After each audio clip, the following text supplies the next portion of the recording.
Hello and welcome to our financial management mini video. We're Group 10 and our team includes Hannah, Krunal, Yao, and myself, Aishwarya.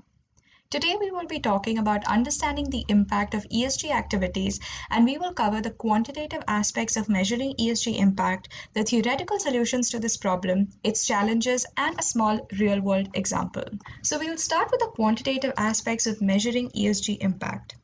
ESG can link to cash flows in 5 ways. First, facilitating top-line growth. Second, reducing costs. Third, minimizing regulatory and legal interventions. Fourth, increasing employee productivity. And fifth, optimizing investment and capital expenditure. Strong ESG propositions can positively add value by attracting new customers, earning government subsidies, and more. Alternatively, weak ESG propositions can quantitatively lead to higher costs, larger fines, and more.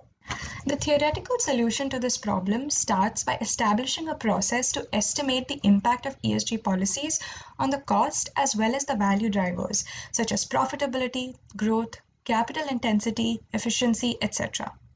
The cost will be the initial or periodic cash outflow the company has to incur in order to implement the ESG initiative. For example, initial capex to build a wastewater purifier for a manufacturer. Next, we assess the incremental cash flows caused by changing value drivers. First of all, the profit margin could increase or decrease, which will impact the firm's operating cash flow.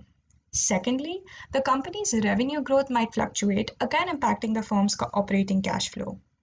Thirdly, the company might become more or less capital intensive, which will impact their investing cash flow.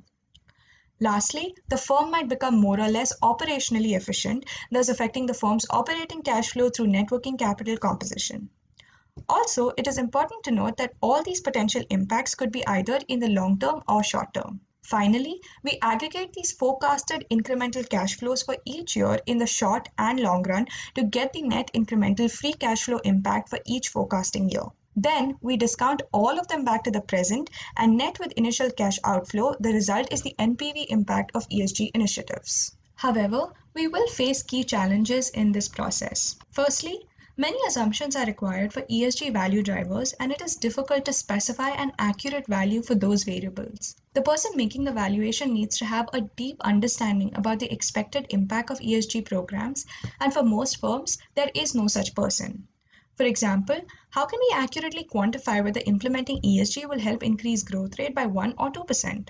Secondly, for ESG programs to work, management needs to organize, incentivize, and motivate employees of the firm appropriately so that they support the success of these programs. It involves a large amount of administrative work and impacts the company's HR policy on a large scale without clear short-term results. So people are generally hesitant to act. Finally, it is difficult to track and report the impact of these programs. Currently, GAAP or IFRS do not regulate how to report ESG benefits, so companies are developing ESG reporting rules for themselves. It is thus difficult to assess the correctness of these numbers and compare them among different companies. So even if we quantify ESG impacts in our models, we cannot verify whether our assumptions are right afterwards. However, there are companies doing this successfully. One such organization is Kraft Heinz, who started ESG reporting 2 years ago. One of the 3 pillars of their ESG effort is environmental stewardship, which includes reducing the company's operational environmental footprint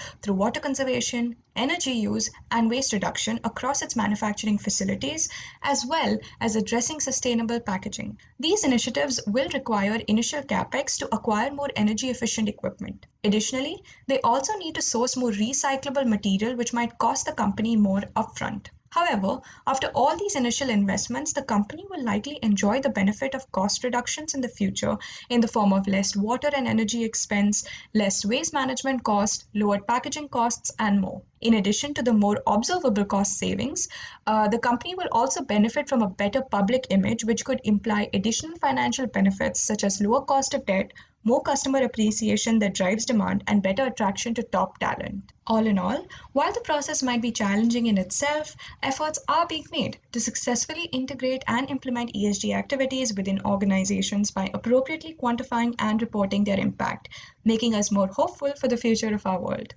Thank you for your time today. We hope you enjoyed our presentation.